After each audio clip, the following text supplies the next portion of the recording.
Dear God, we thank you so much for the opportunity we have to gather together and worship you. So many distractions out there, so many things pull at our hearts. Here we have this space where we can settle down and need you to break through all the distractions, all the barriers we put up. We need something more than ourselves. We need you. We need more of you. Pray that you'd help us to see you clearly. Help us with how we think. And we're so thankful for Jesus and the cross. It's in his name we pray. Amen. So we're in this series called Mind the Gap, thinking about how we think. But not just thinking about how we think. It's a space we don't often think about. But what we're interested in is more than just thinking about how we think. We want to see what God says about how we think. So this series is a little different because we're jumping through a couple key passages. Each week has a verse or two attached to it, and that verse talks about how we think. Talks about our mind, our thought process. And last week, we talked about how in 2 Corinthians, it teaches us that we have strongholds in our thinking.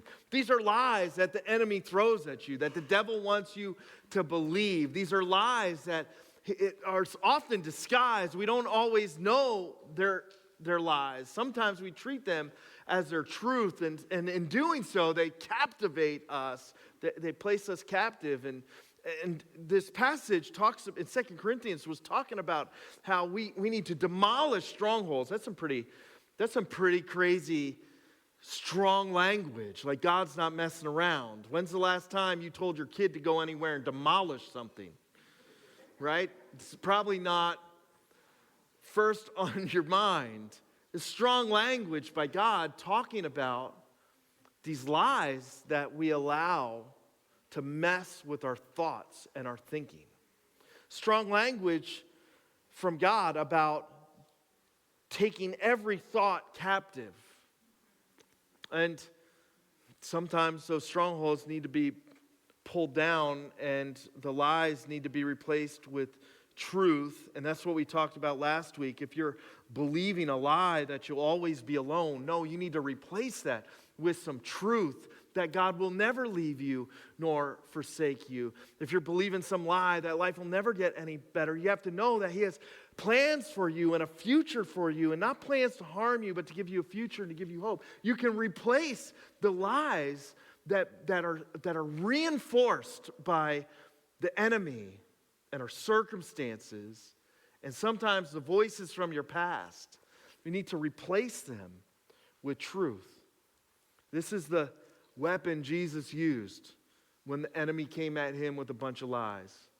This is the weapon God gives us. It's called a sword, to take the offensive against those lies and strongholds that we allow in our thinking. I don't know what lies you're dealing with. My lie I shared with you last week is that I believe a lie way too often that I'll never be good enough.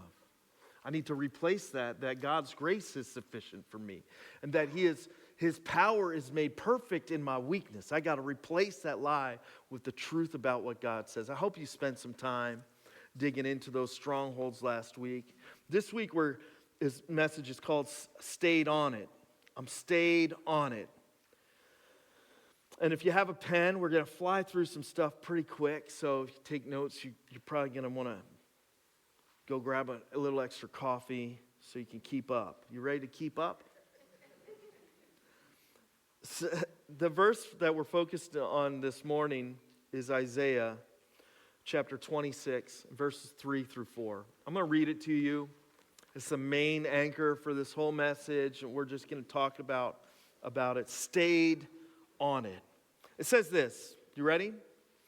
You will keep in perfect peace. That sounds kind of good.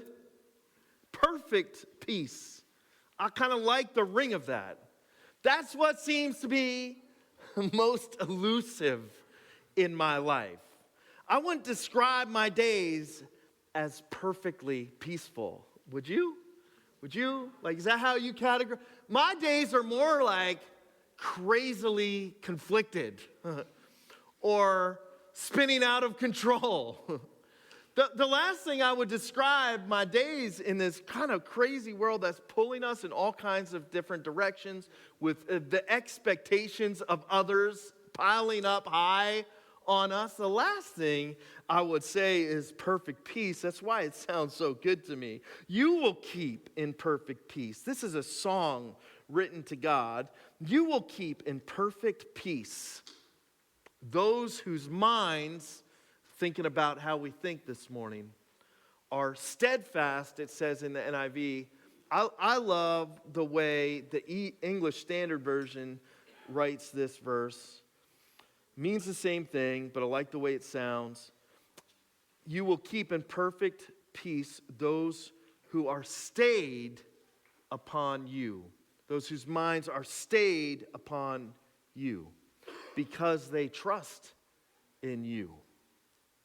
It goes on, and in verse 4, it says, trust in the Lord forever, for the Lord himself is the rock eternal. I don't know if you can smell what the rock is cooking this morning. No, too much. Old school WWE references, too much for you this morning. I don't know if you're catching this right, but like the peace comes from having your mind, your thoughts in the right place. Some of you just need to write that down. Your minds are torn in every kind of crazy direction. You're not experiencing peace. And what I want to ask you this morning is, what's stealing your peace? I think if you dive into that question a little bit, it's not something I can dive into for you. But I think if you dive into that question a little bit and take a moment to take stock of your heart and your head, and you start asking yourself, what's really stealing your peace? You learn something really important. You see, my guess is that what's stealing your peace is less external and more internal. That if you were to actually discover what those things in your life that steal your peace, I don't know, maybe you're a student and what steals your peace is this constant drive to feel like you have to get the grades to measure up. You stay up all kinds of hours at night just feeling that pressure that you have to perform and that if you get the grades, you'll be okay. And I don't know, maybe that's what steals your peace. Maybe what's been stealing your peace is a relationship that's in conflict. It wasn't always that way. It used to be great. You don't know what happened, but all of a sudden, you're on different planets. And there's not like nice, caring conversation. It just feels like you're always trying to figure out if the other person's angry at you and what to do about it. And they're probably trying to figure out if you're angry at them and what to do. I don't know what's stealing your peace. Maybe some of your circumstances have gotten a little twisted up. Maybe you have a boss who is not a fan, or at least you don't think that boss is a fan. Seems like nothing you can do is never quite good enough, and you can't measure up. Maybe that's stealing your peace. I don't know what's stealing your peace, a broken relationship, some betrayal. But my guess is what's really underneath it is less external and more internal, that it's connected to how you think about what happened, how you think about what's going on. And that if you start to discover what it is that is actually stealing your peace, you will start to get some clues about those strongholds that set themselves up in your mind. What's been stealing your peace? You probably have been stayed on that. You see, we get stuck on what we stay on. And if you have something that has been stealing peace from you, it's easy to obsess about it. Those things are easy to steal our focus. We spend so much more time thinking about them, even when we're not thinking about them, we're thinking about them. We go to bed thinking about them. We wake up thinking about them. We're constantly trying to plan our steps or walk on eggshells because we're thinking about them. What steals your peace? Because we get stuck on what we stay on. And if that thing that has been stealing your peace has your focus, it's playing with your mind. You subconsciously are obsessing on it. No wonder you feel stuck. No wonder you feel stuck at that job. No wonder you feel stuck in your relationship. No wonder you feel stuck like nothing's ever going to get better. Like maybe God isn't hearing your prayers. Like nothing's changing. It's because your focus, your thoughts are stayed on the wrong thing. And you're stuck. Maybe you're stuck on who's wrong and who's right. Maybe you're stuck on a past hurt, a betrayal, a big mistake you made.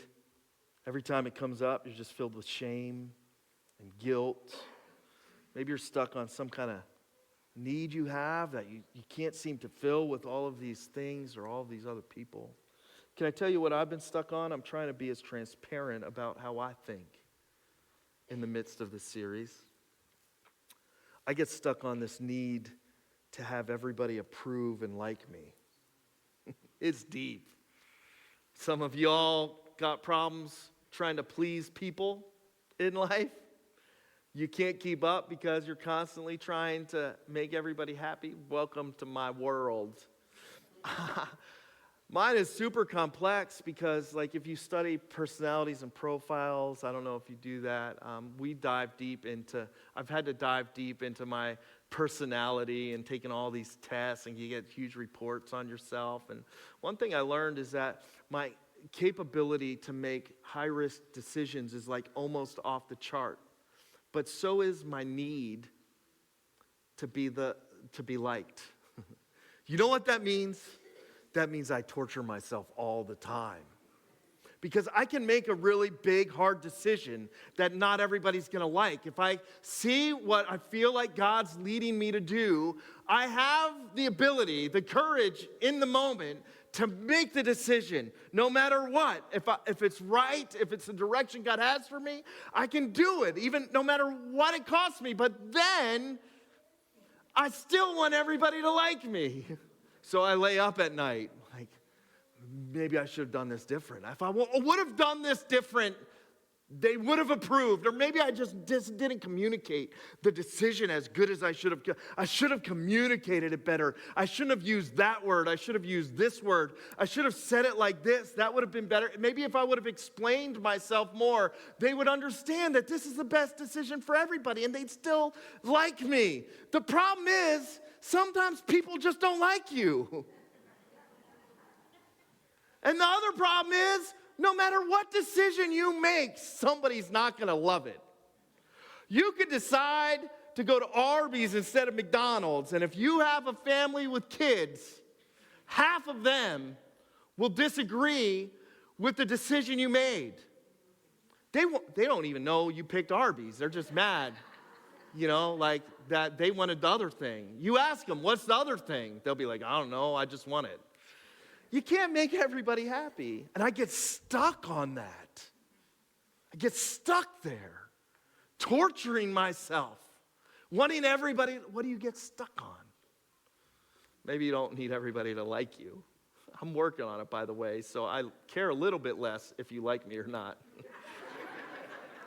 But I still care a little bit. So don't mess with me today. You can mess with me tomorrow. Don't mess with me today. I'm going to go nap and watch the Eagles. I don't have to watch the Phillies because they won. I say that with love for our St. Louis fans. Go to Tremont for the rest of playoffs. I'm just kidding. I'm just kidding. What do you get stuck on? Your thoughts stay on it. And then you get stuck. Your thoughts stay on it. I can't list it all for you. You got to take an honest look, a transparent look at your own life and your own heart. What do your thoughts stay on?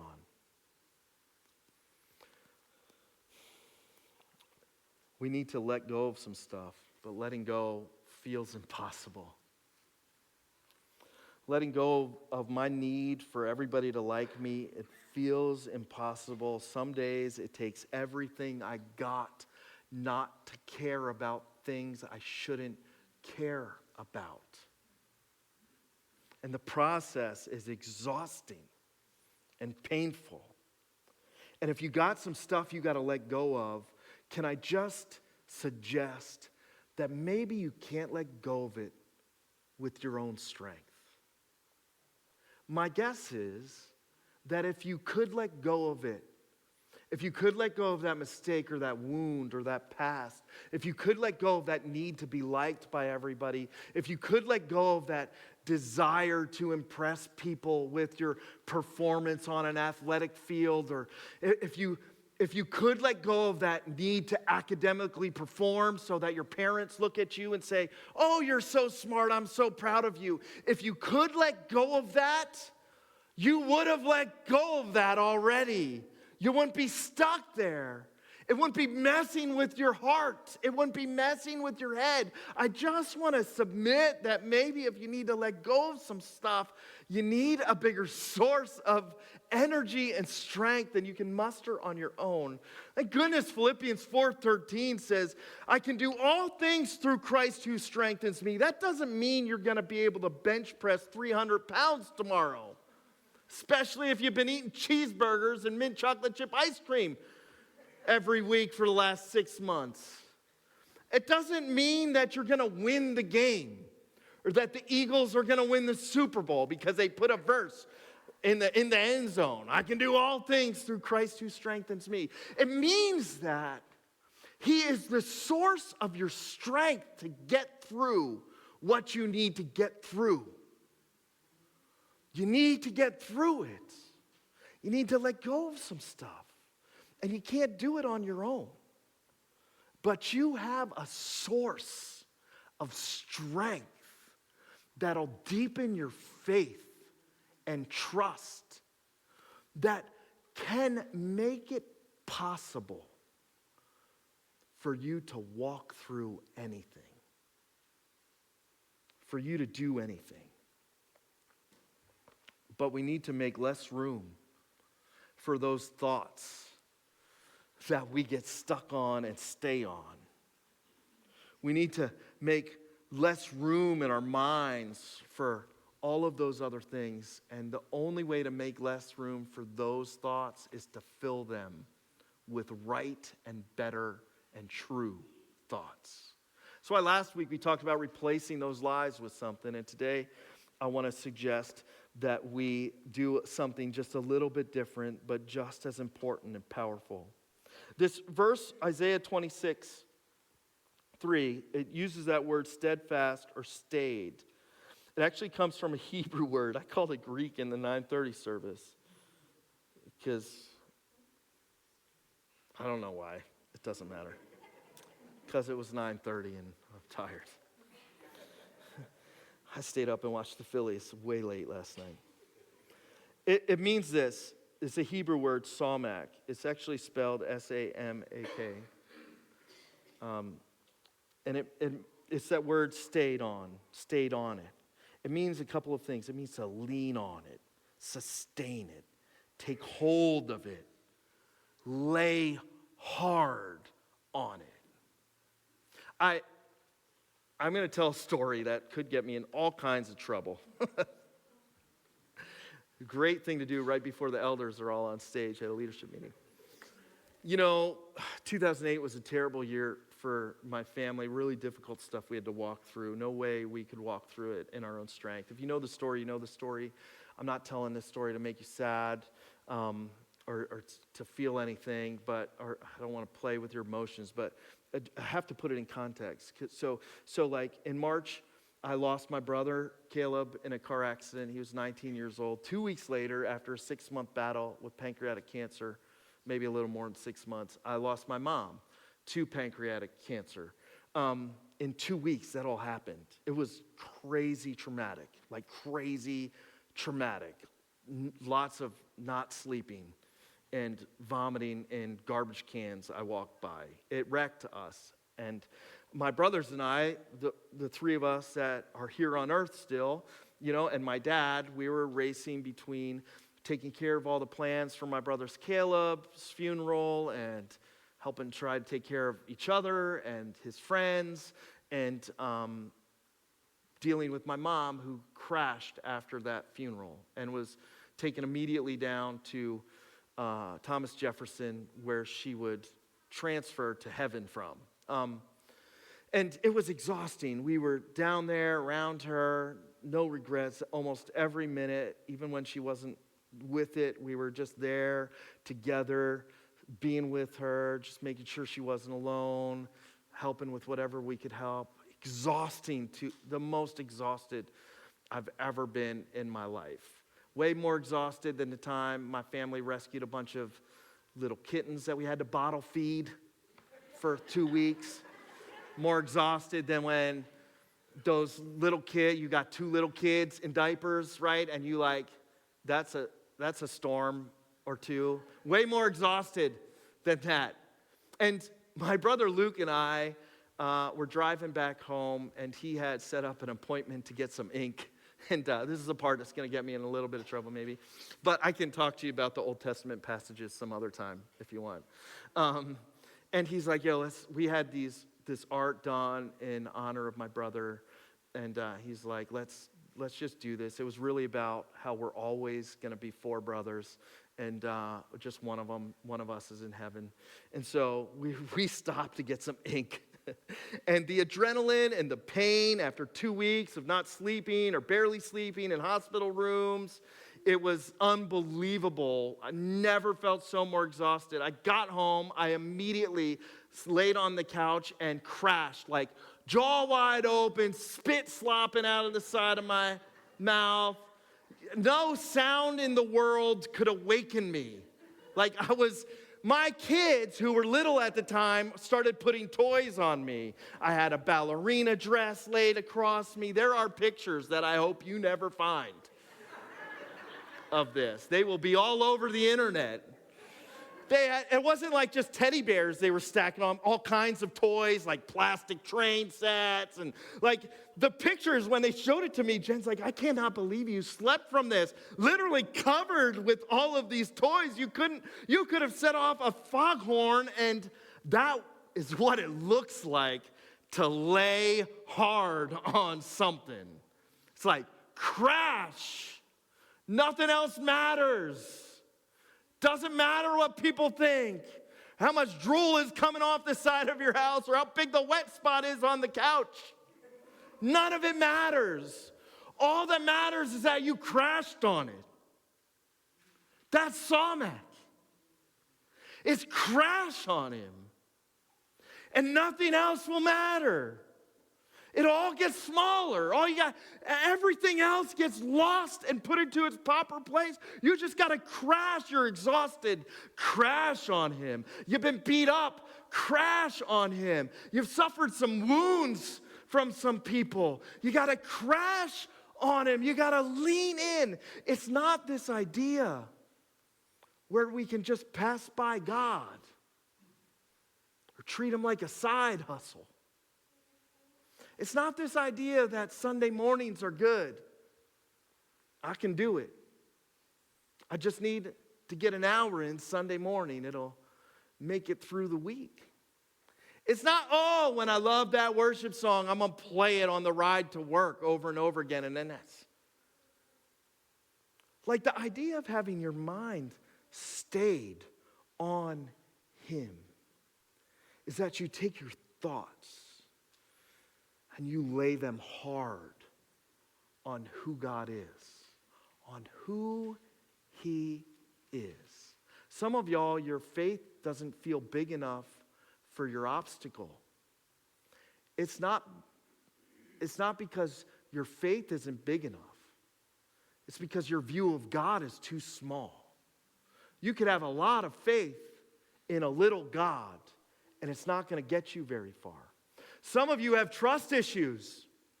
You're not trusting God. But it's not because your issues are too big. It's because your God's too small. You could have a lot of trust in a small God, and it's not going to get you very far. Can I just say, God's got to be bigger than an hour on a Sunday morning. Your God's got to be bigger than a couple of worship songs that give you a little, I don't know, little Britzen. Is that what they call it out in Skook? The West Side Skook, I think? Like Pennsylvania Dutch. You know what I'm talking about? Like this little ice squirt.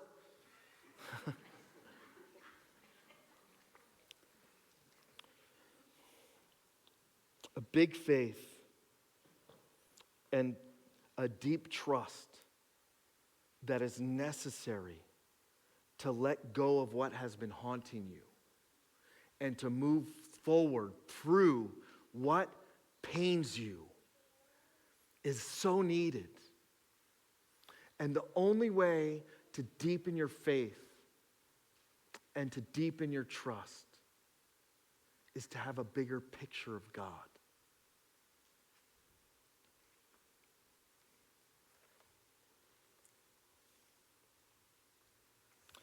So that's why this passage says, perfect peace comes from a mind, your thoughts.